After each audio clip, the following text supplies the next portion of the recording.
So I cheated. Yes, I cheated on my 100-day carnivore diet experiment. On day 96, I actually had a coffee.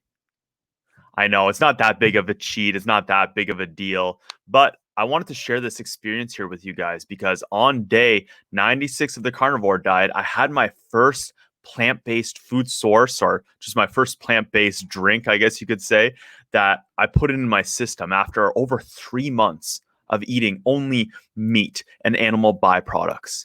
Over those 95 days before I had that coffee, absolutely no vegetables, fruit, seeds. Like I went hardcore with this. Like I didn't even have pepper on my steaks. And I had no coffee as well too. And if you guys know me, if you guys follow along my journey, I really enjoy coffee, or at least I used to. I used to really enjoy having coffee. I'd have about 2 cups of black coffee every morning.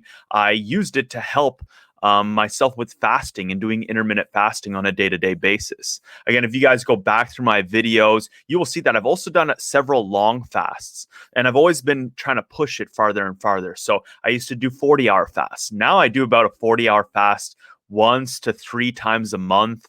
And I got myself like I done a 60-hour fast. I did a 72-hour fast, and I even did a 104-hour fast. So I fasted for like over 4 days. And during that time, I was having black coffee in the mornings to help myself with the fasting, to keep my energy levels up, to keep my mood up, and just to kind of have something in my system. And I found that I really enjoyed coffee. So coffee for myself ever since I was about 20, 21, 22. I can't remember exactly when I started. I used to hate coffee, but then once I started implementing it into my system, I really started to enjoy it. And yeah, as I mentioned today in this video, I want to share what happened because I actually had a bad reaction after 3 months of having absolutely no coffee. And now I'm questioning if coffee is really good for myself as well as good for us. Again, I think like most things as human beings, like we can adapt ourselves to things. You can adapt yourselves to certain food sources. You can adapt yourself to certain lifestyles. I mean, look at some people in the world. They can balloon themselves up to like 400 to 500 pounds and they can live 20 to 30 to 40 years like that. And it's only after long term of doing something that you start experiencing and having negative effects to either certain organs or to the whole body in general. So, as I mentioned, after 95 days, I had my first coffee. So I was hanging out with my mom. It was like a Saturday, and it's been a while since we hung out. She got a new Nespresso machine. And again, it's been a while since we hung out. And I was like, you know what? I got like 4 days left. Like, I don't think it's going to be a big deal if I have a coffee. And this, again, was going to be my first plant source that's going in my body after 96 days. So I was very interested to see what was going to happen. And it was just us hanging out for several hours chatting. So I was like, this is kind of the best time I think to do it because every other aspect of my life right now, there's so much going on. And I thought this would be a great way to really see what's going to happen with this because I'm just sitting down having a conversation. So she whipped me up a double espresso and I had that.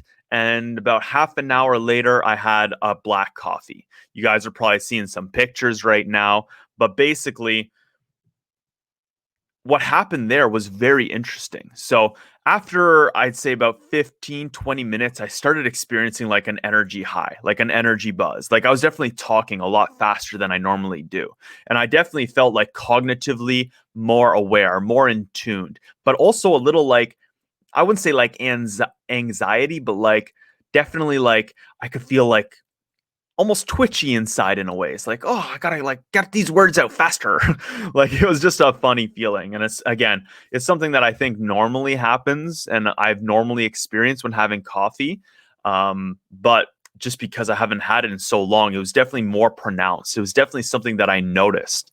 And yeah, at that point it was great. I was like, okay, this is awesome. I'm definitely like on this stimulant here. I feel very good. And I was enjoying the experience. But then after about like, so I we hung out for like 2.5, maybe 3 hours, just talking about everything that's going on, talking about life. And then I took off and came back to the mansion here.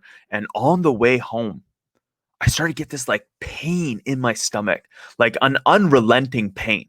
It got to the point where like I felt like just so bloated, like I had this crazy food baby. And I was like, pushing and pushing out harder. Like I couldn't even suck my abs in. And if you guys know me with the stomach vacuum, I can like put my abs under my rib cage basically. And I couldn't even like hold my stomach in because it was so painful. It was felt like my insides were like dying. Like it was very, very painful. So, to the point where I was like, I have to get home right now and put some other food source in my body because like I don't know how I'm gonna make this go away. So I rushed home, like I drove the speed limit and everything, but I finally got home and I even told Adam Martin, who lives here at the mansion with us, I was like, man, like this is not comfortable. Like something is like, this is really not feeling good. I whipped up some eggs. I had some dairy and cheese. Again, if you guys are following along the carnivore diet, in one of my last few vlogs and videos, I've been showing you where I'm getting all my food from and the carnivore diet and how I'm eating it. So guys, go check out those videos if you guys are really interested. But it wasn't until I started getting some food in my system and about 10 to 15 minutes after that, that pain started to go away. And it was like, finally, oh my God, because for like 20 to 30 minutes, I was like in excruciating pain inside my gut. And it was not enjoyable. So that was something that really stood out for me. I was like, holy crap. I didn't like that at all. And now again, it's making me question if like coffee is really something that's good for us or if it's something that I adapted myself to over time. And that's why I could handle it in the past. Like if I'm having this kind of like reaction after not having coffee after 3 months, like I think that's saying something towards this. Now, again, if you guys are like following my journey here with the 100-day carnivore diet experiment, over the first 2 weeks, it took my body time to adapt to this diet. My bowels were like off, like I was pooping every 3 to 4 days, and I had like energy highs and spikes throughout the first 12 days. But after the first 12 days, my body really adapted to it. And now I'm loving it. Like I wake up in the morning just chock full of energy, and my energy doesn't really waver or wane throughout the day. The only time I've noticed is that if I have honey and I don't do something physically after from it, I do start to get tired and a little lethargic. But if I have honey as like a pre-workout and I go off to the gym, I feel fucking great. I feel fucking amazing all throughout the day till I'm like ready to go to sleep at night. And I'm just tired because I'm physically exhausted from the day. But I don't feel like energy waves and energy crashes throughout the day. So I found that very, very interesting that I had this like painful experience from the coffee. And again, maybe my body just needs to adapt to it. I'm not 100% sure, but I wanted to share that here with you guys. I want to share that experience because, like, again, that was very excruciatingly painful. And then as well, too, like once I ate some food and I was sitting there, my stomach started gurgling like crazy. Like it was making noise that you could hear. Like Adam was sitting across from the table and he could like hear my stomach like, it was like making some crazy ass noises. So that was something that really stood out for me. Is like, damn, coffee is really affecting me right now. Now, I believe there's some reasons behind this. So I shared this with some people on Instagram here because they were really interested to see how the coffee experiment went there when I did it. So let me just pull this comment up here. So I believe there's 3 reasons that like caused like these painful experiences for myself. One is that, again, I'm just not adapted to it. So after 95 days of no plant sources at all, I had a rather highly processed plant source. So again, it was a Nespresso machine. So they already come like pre-packaged. It's not like I took organic coffee grounds and I ground it up right there and then I mixed it with hot water. This is like already ground up sitting in those kind of cups, and it makes an awesome looking coffee and it tasted amazing. But in general, and even too, if it says organic, I think coffee is rather highly processed. It ships from another location in the world. So there's all these factors there that I think it's very processed. The second factor that I think is possible why I had this is that coffee is a seed. So according to Dr. Paolo Saladino, is that seeds have the highest concentrations of the protective natural pesticides that plants produce. So almost like a mini poison if you're again not adapted to it. So once again, like what Dr. Paul Saladino says in the Carnivore Code is that like again, seeds are like what the plant eventually becomes, right? So it's all its toxins, everything that's in there is locked into that seed. So it's giving you this high dose of that thing. And again, Animals have developed the ability to defend themselves. They can run away. They have teeth. They have claws. Versus plants don't have that. Their only way that they've developed to defend themselves is through chemical wise. So they develop these natural plant pesticides. And again, that's all condensed into the seed. And when plants like release seeds, they want those seeds to carry on. They want the fruits to carry on. And that's where it's like most highly protective. Again, I'm kind of butchering that. So if you guys are very interested in that topic, make sure to go check out Paul Saladino's The Carnivore Code. And number three reason that I think this had a huge effect on me negatively was I had it while I was fasted. So I hadn't ate anything besides so I was just sitting there while nothing else was absorbing into my body and kind of helping the coffee dilute itself in my system. But again, as I mentioned at the beginning of this video, I've done a lot of experiments where I was fasting for 4 days while still having coffee. And I didn't have these kind of negative effects during those times. And I felt that actually the coffee at that time actually helped me during my fasting periods. So I thought that was fascinating, guys. I just wanted to share that with you.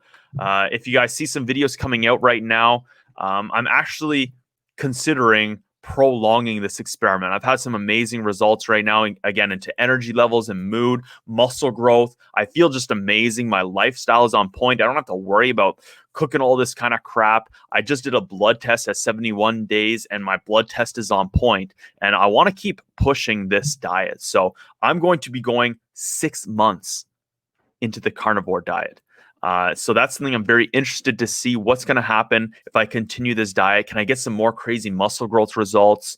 And right now, too, we're also moving. If you guys just saw the last video, mansion shopping, like my lifestyle is about to change in a crazy way in the next month or two here. And I think implementing a whole new diet and having to learn how to adapt to a vegan diet while having to cook all this different stuff is not going to be the easiest thing for me. So again, I'm just going to push the carnivore diet for 6 months. But what I'm also going to do is I'm going to go carnivore-ish. So I've been going hardcore carnivore for the last 100 days. And as I continue this over the next 6 months, what I'm thinking of doing is going carnivore-ish. So I want to experiment more with coffee.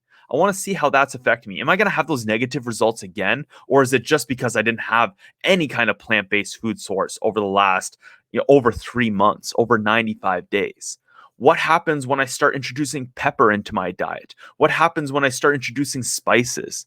I know some stuff that Dr. Sean Baker and Dr. Paul Saladino have discussed is like implementing berries. So one of the least toxic of all the kind of fruits into your diet and seeing how that works. So I'm going to be mainly carnivore over these 6 months, but I'm also going to start implementing things and seeing how they're affecting me. So I'm not going to be drinking coffee every day, but I will experiment with coffee 1 to 2 times a week. Again, I'll start adding pepper onto my steak and into my food and seeing how that's affecting me. So thank you guys so much for watching this video. This is just a little breakdown on the reaction. I think it's like kind of a bad reaction that I had to coffee there. And again, I'm interested to see if this continues on, if this is something that happens to me again. But guys, really appreciate having you guys along my journey here. If you guys enjoyed this video, you know what to do. Go smash that like button. And of course, leave me a comment. Have you guys done carnivore? On that carnivore diet, have you guys experimented with coffee? Did you guys have any negative results? When transitioning out of carnivore, again, if you've done it, did you have any negative results when you started implementing plant-based food sources into your diet? I'm very interested and I want to know. So go leave me a comment in the comment section below and I'll see you guys in the next video. I am the Hungarian Experiment.